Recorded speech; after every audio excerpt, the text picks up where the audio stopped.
Recently at a alumni shiur both in Yerushalayim, which was given by Skype from over here in America and also here in Muncie, discussed a Gemara in Shabbos, and we gave one approach to that Gemara, but I would like to give perhaps two different approaches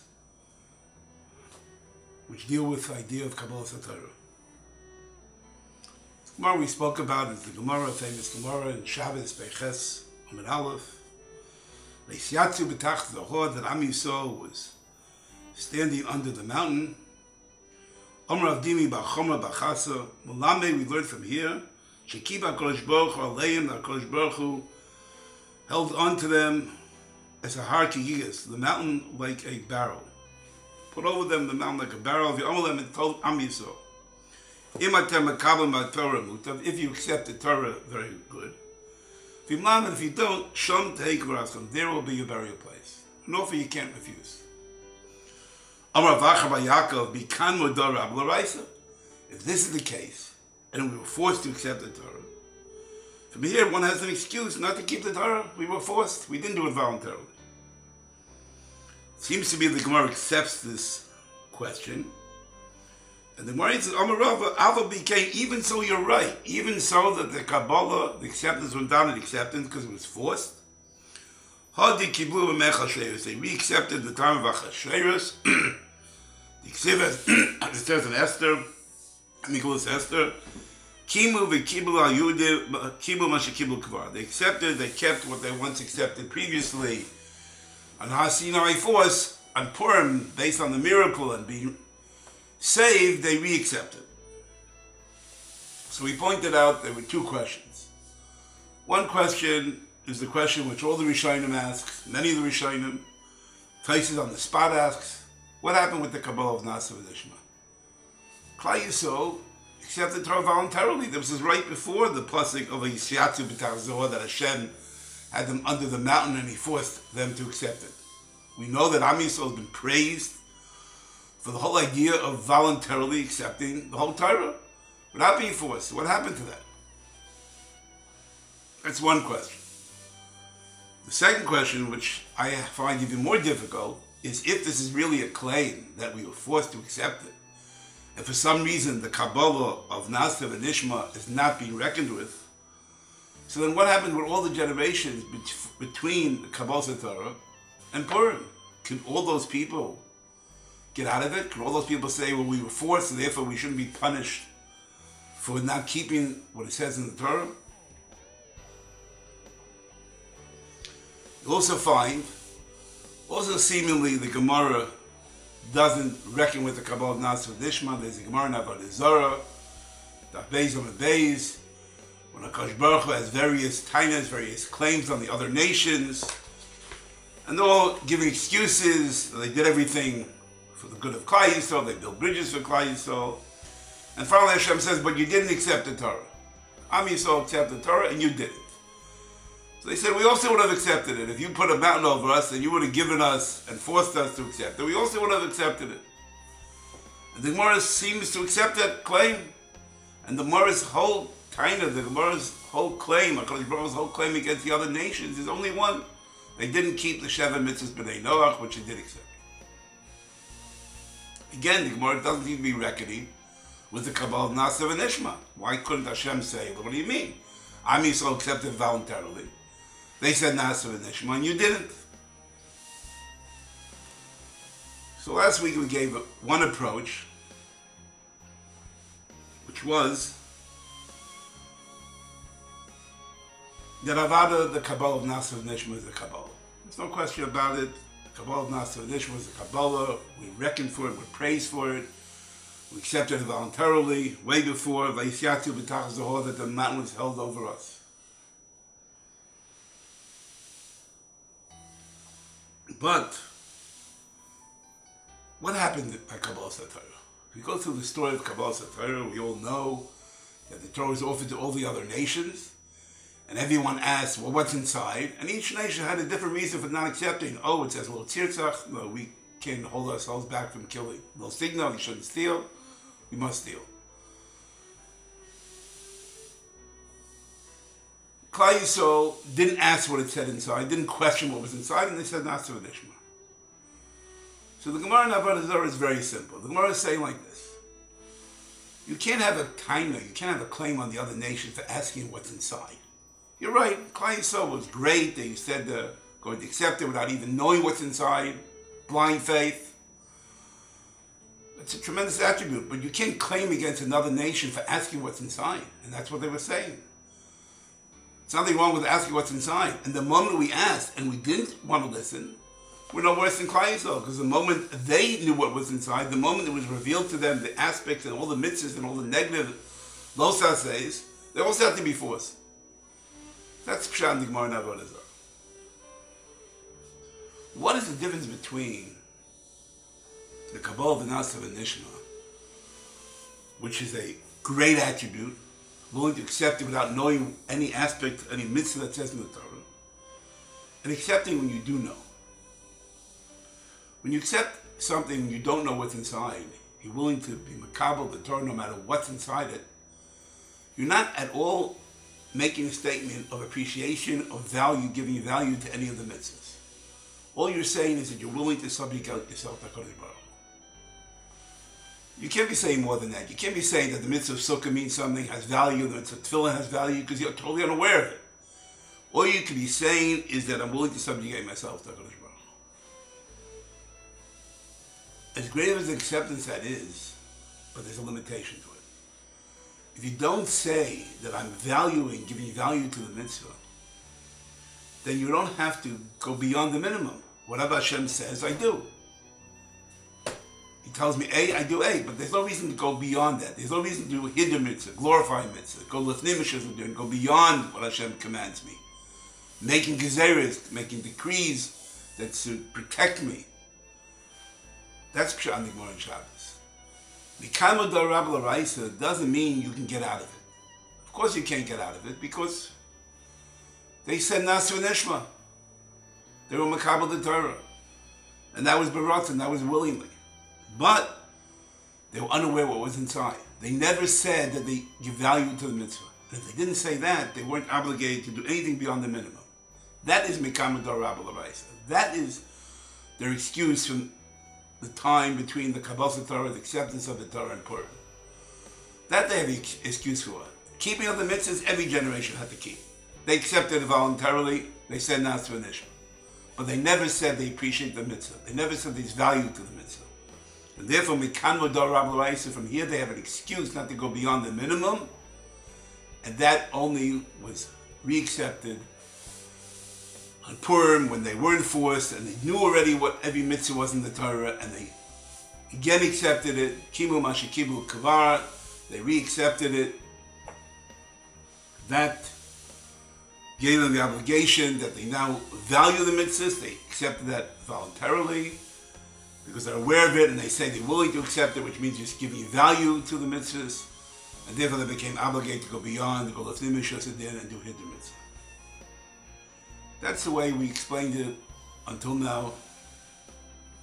I want to give it perhaps two different approaches. One is really the approach of Taisus, which is, I think, based similar to what we're saying. Taisus says, very interestingly, he says, asks the same question. How is it possible to not recognize Nasu Nishma? Why do they have to be forced? They already voluntarily accepted the Torah when they said Nasu Nishma. So what does it mean that Hashem had to force them? Says Taisus something what at first appears to be strange, but when you think about it, it makes sense. Says Taisus, HaKadosh Baruch Hu was afraid that once he's going to tell them all the mitzvahs and he's going to see all this fire and thunder and all this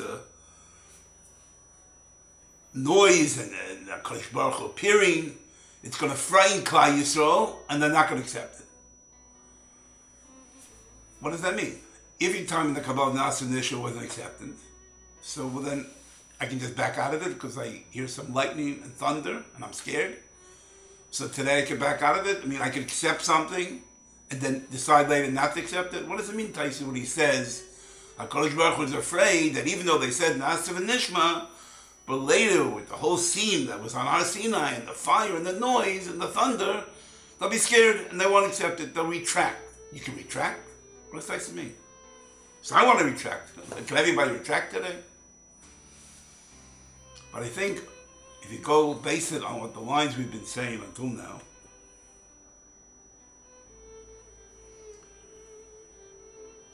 there's a difference between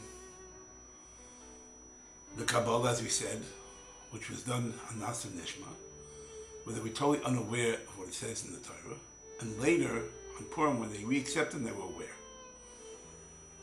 When I accept something out of blind faith, what Hashem says, I will do.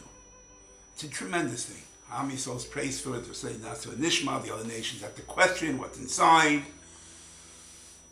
And until they were told, they weren't willing to even listen. But Am Yisrael already said, we'll accept it, not through Nishma. But it's a limited acceptance. Whenever I accept something out of blind faith, it's not a full acceptance. As great as it is, and as great of an attribute it is, because it's lacking a certain amount of facts and knowledge of what it says in the Torah, it lacks in my acceptance. A limited acceptance I can go back on. Taisus is 100% correct. It makes perfect sense. Hashem was afraid. Hashem was afraid. You're right, they said Nasa Nishma, but it was a Kabbalah of a limited level. Blind faith is not the derech, which is the ultimate acceptance. Why do we learn? Why don't we just have blind faith and accept everything blindly and not understand why there's a mitzvah of Bayra, why there's a mitzvah of Sukkah, and why there's a mitzvah of Tefillin? Why do we learn to understand it all? Because the more you learn, the more you understand, and the more you have Havana and conceptualize everything, it's a greater acceptance. Acceptance of blind faith, as great as it is, it's limited. Says Taisus very beautifully. Because their acceptance was limited, it was based on blind faith, it was based on just simply saying, I'm willing to subjugate myself to Kodesh Baruch Hu. Not knowing what says inside, it's not a real acceptance. It's a limited acceptance. It's an acceptance of blind faith which you can't get out of. And that's what Kodesh Baruch Hu was afraid of. Maybe, perhaps, with all the lightning and the thunder, they're going to say they don't want it. They're chucking it. And an acceptance that was done the way it was in Nasa Nishma, as great as it was, they could chuck it. And therefore, he had to put a mountain on them and force them to make sure they wouldn't change their mind. So what's the answer to the other question, which Taisus doesn't pose, which is what happened to all the generations from Kabbalah Torah to Purim? The answer is very simple. They didn't retract. Had they retracted, the Gemara is very literal. Mikan modor Rav lo Eisa. A person has an excuse not to keep the Torah. He has an excuse. But they didn't use that excuse. Had they got up and said, we don't want to keep it, they could have got out of it. Like Taisus clearly says, because it was an acceptance of blind faith. But they didn't. And because they didn't, that acceptance still remained an acceptance. And therefore you punish it. You're obligated to listen. And if you don't follow, you'll be punished. When did they make this acceptance voluntarily? The total acceptance. The acceptance, not only the acceptance of blind faith, not only acceptance of knowing what's inside the Torah, that only happened by Purim. Purim, when they realized everything that was inside, but out of the simcha, out of the joy, out of the happiness, out of being saved, out of the appreciation, they re-accepted it with knowing what's in the Torah. Now there was a real acceptance, a total acceptance of not just blind faith, but an acceptance of appreciating every mitzvah, a total acceptance, which now, such an acceptance, which is 100% an acceptance, can't be retracted. That can never be retracted. A partial acceptance is not a real acceptance. It's great, it's a tremendous attribute, but it can be rejected. But they didn't reject it. But they could have. Later, when there was a total acceptance, we can't reject it now. We don't have the power, authority, ability anymore to say we don't want it, we want to chuck it. That's the beauty of what Shavuot stands for, what learning is all about. Learning all is about is to enrich my acceptance. The more I learn, the more I understand, the more I connect, the more I think about the mitzvah tefillin, the more I go ahead and do mitzvahs and understanding why I'm doing it. It's all part of a further acceptance of the Torah and makes acceptance stronger. And that's what Shavuot is all about. That's what Limud Torah is all about. That's why we spend so much of our time. We should be involved in Torah day and night. That means as much time as you have to involve yourself in learning. I want to ask another question, which perhaps again sheds light on what's going on over here, and what these two Kabbalahs are, of Nasa and Nishma and the later Kabbalah of Purim. I find at the end of the Gemara a little bit of a strange language. And the Gemara answering the question of what happened, so we have the excuse not to keep the Torah. So we'll listen to the language of Gemara. Amar Rava, Afal Pikein, even though it's true, even though it's a good excuse, Hadi Kiblu Mechasher, they re-accepted in Dhamma Mechasher. The Kesher, as the pasuk says, Kimu v'kibla Yudim. Kimu v'kibla Yudim. Kimu, they kept Masha Kibla Kabar, what they already accepted. So I don't understand the language. What does it mean they kept what they accepted? Before you just told me they didn't really accept it. That acceptance is not good. So either you tell me Kibu, Masha lo Kibu, they accepted now what they didn't really accept before, what was forced. Or you can tell me Kibu, Masha Kibu, they re-accepted what they previously accepted. Not such a real acceptance, was not so voluntary, it was forced, and now they re-accepted. What does it mean? Kimu Masha Kibu Kwa. They kept what they accepted. They didn't keep what they accepted.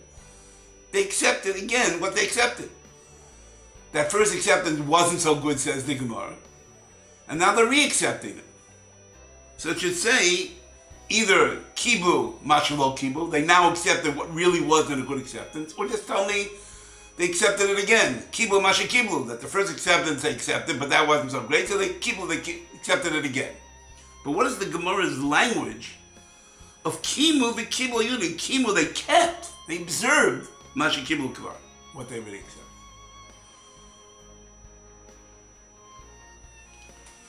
What is the difference between the kabel, to accept, the kayem, to keep, and to fulfill, to observe? I can accept, when I accept something, it's an emotional act. I decided emotionally to take on a particular project, to take on the Torah. Whatever it is, when I accept something, I'm emotionally committing myself to do something. It's an emotional state of mind. It's possible for Klal Yisrael to be all on the same page in that emotional state. When Am Yisrael said, B'yachad, together, Nasa v'nishma, Nasa v'nishma, Amru ki echad, as the Lashon goes. Nasa v'nishma, Amru ki echad. They said it as one, as a united nation. Nasa v'nishma, Amru ki echad. What does it mean, Nasa v'nishma, Amru ki echad? Because the stage of, when they said Nasa v'nishma, when they were totally unaware of what says in the Torah, when they were emotionally accepting to subjugate themselves to HaKadosh Baruch Hu, when they were emotionally accepting to accept this Torah, not getting involved in what exactly it says, you could have achdus, you could have an emotional state of everybody being the same. We're both accepting, intellectually, emotionally, this Torah that's being presented to us. But when you're dealing with the kayem, to fulfill, to observe something, I don't know anybody who observes anything the same way. Everybody will be putting on tefillin, but everybody is doing it differently. I don't mean the physical act, but their kavanas, what it means to them, the understanding of it. The doing of a mitzvah is not an emotional act only. It's a physical act. It's acts of kavanah that you need. It's appreciating the mitzvah. It's getting very involved in a particular aspect of what the Torah is talking about. It's not just a general idea of I'm accepting. When I'm l'kayem, when I'm observing, when I'm involved in the act, everybody is doing it differently. One guy daven Shmona say one way, another guy daven Shmona say less kavanah, more kavanah, different kavanah. One guy shakes, one doesn't shake. Everybody does it differently. To be l'kayem, we're all different.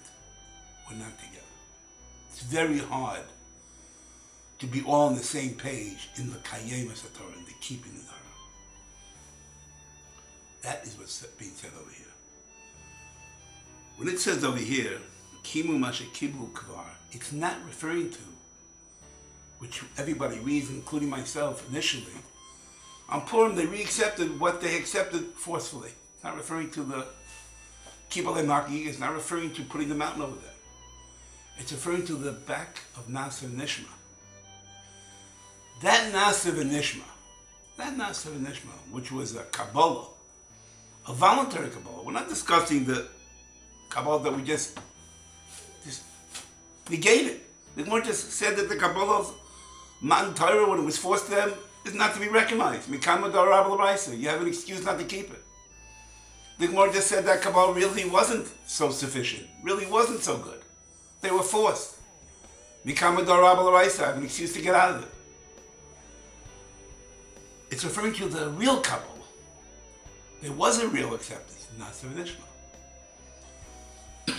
Nasiv Nishma, that was an emotional Kabbalah, a Kabbalah to accept upon yourself, whatever the Torah says, we're going to keep it, we're going to subjugate ourselves to Hashem. That they did, Nasiv Nishma Anu Ke'echad. They were biyachad, they were together with Am Echad. But later, when it came to being Kayem, to observe the mitzvahs, which only happened on Purim, when now they voluntarily accepted it.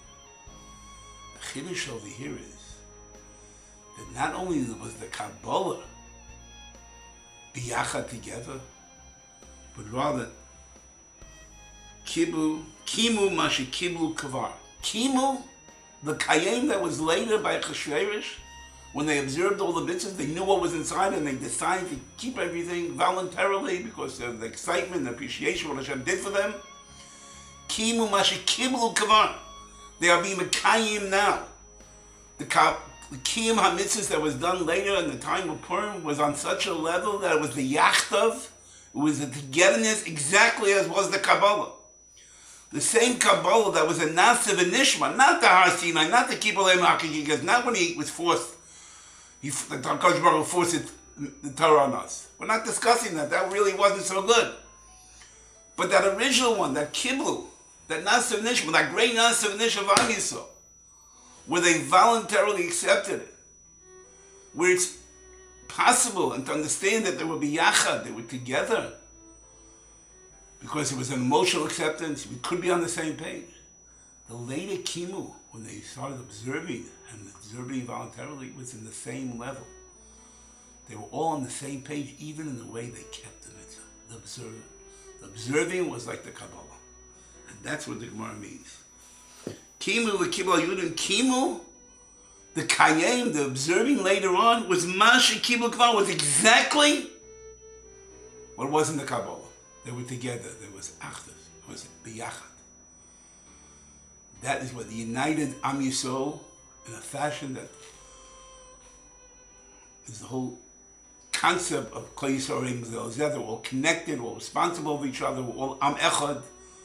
The Nasiv Nishma, Amru Ke'echad, the Echad was not only in the original Kabbalah of that emotional acceptance, but it was even later in the Kibbutz when they started keeping it, they were all on the same page. We all know it's a famous Vort, Pesach, Agada, it says, Ilach Nesel Har Sinai, L'Nasan Torah Dayenu. And Hashem brought us to Har Sinai, and not giving us the Torah would have been enough. So they all ask the question, what's the big deal of bringing us to Sinai if he won't give us the Torah? And the Meforshim say, one of the pshatim is, the very fact that Am Yisrael got together was biyachad, that itself was dayina. Kabbalas HaTorah, the initial idea of Kabbalas HaTorah was not just being Makabel Torah. The concept of being yachta, together, that was the real koyach of Kabbalas HaTorah. And that's why in learning, the whole idea of learning b'chavrusa, learning together, not just learning yourself. The more in Makkah said, you shouldn't learn yourself. You should learn in togetherness. And because that's how Torah was given. The whole concept of Torah, the whole concept of accepting Torah, was the concept of being biyachad, together. Achdus and Am Yisrael. I'm going to tell you an interesting phenomenon. If you take a look at every haftarah in the Torah, every single portion in the haftarah for Ashkenazim and Sfarim is different. Either it's a different haftarah, or one begins earlier, or one ends later, but they never lay exactly the same haftarah. Never. Either it's a different haftarah, or one starts at a different point, or one ends at a different point, but it's never the same. There's only one portion in the Torah that doesn't have, that's not true. And that's this week's Seder, Parshas Bamidbar. The only haftarah in the entire Chamisha Chumsha Torah, only haftarah on every parsha that's identical in all sectors of Klal Yisrael, Ashkenazim, Sfarim, everybody, is in this week's haftarah, in Parshas Bamidbar, where it's from Hosea. Why is that? Because listen to the pasuk, how it begins. It starts off, how you miss Bnei Yisrael k'chol hayom, that the number of Klal Yisrael was like the sand, asher lo yimad lo yisrafa, that can't be measured or counted. Vayim b'makam asher yomar lehem lo amyatem, yomar lehem b'nei el k'chol. Now listen to the next pasuk. The nikbitzu b'nei Yehuda b'nei Yisrael, and b'nei Yehuda and b'nei Yisrael got together, yachdav, together. V'samol lehem roish echad, and they have one head. All menorahs that came up from Aretz Ki Godol Yom Israel. This haftarah stands for the concept of yachdav. Nikbitzu b'nei Yehuda b'nei Yisrael yachdav. This is the haftarah that stands for the idea of being biyachad. And dafka, because it stands for the idea of being biyachad together, that's why there's no difference between any sector of how to learn this haftarah. And dafka, interestingly enough, it's always Shavuot's time, that the Shabbos before, right after, is Parshas Bamidbar. Because the whole idea of Shavuot, as we just got to say, is the idea of being biyachad, of being together. Not only in our accepting the Torah, not only in our keeping the Torah, in every aspect of our lives. The whole Metzias of Klal Yisrael is built on Klal Yisrael, we're all responsible to each other. Unfortunately, the deterioration of our generations, of Am Yisrael, is all stems from our inability to be biyachad. If we be biyachad, we could accomplish the world. And when you're alone, you can accomplish very little. I'd like to all wish you, former Talmidim, the present Talmidim, all of you, we feel tremendous, all the Rebbeim and Kesher feel tremendous affection to every one of you, not only as individuals, but as a yachdav. We should strive as not just students that once were in the yeshiva, but we should realize that we're a family. We're a family because we do care for each other. We care for you, we hope that you care for us, we care for each other. And that ability of connecting to each other, that ability to continue that relationship, that ability to realize it's not just a year or two that you spend in the Kesher, but it's togetherness that hopefully will continue for a long time. That yachtov will bring our own relations to be stronger. Hopefully it will connect you to your parents and to the greater Klal Yisrael, which is the whole point of Shavuot, and the point of the whole godless of Klal Yisrael is the godless of being biyachad, being am echad. Nasa nisha amru echad. They were able to once again say, together, not only in the kibbutz and our acceptance, our emotional acceptance, but even on our kimu, the way we keep it, to try to understand as much as we can to be on the same level and to be able to keep it together, biyachad. Have a gewaldige Yontif.